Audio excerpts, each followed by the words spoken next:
Kini atong latest weather update, September 8, 2022.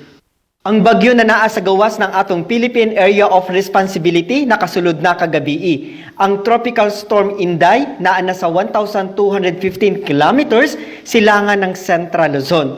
Na ay maximum sustained winds na 75 kilometers per hour duol sa sentro ug ang gustiness mo abot sa 90 kilometers per hour. Kini nag-irog sa direksyon sa kasadpan sa gipaspason na 15 kilometers per hour.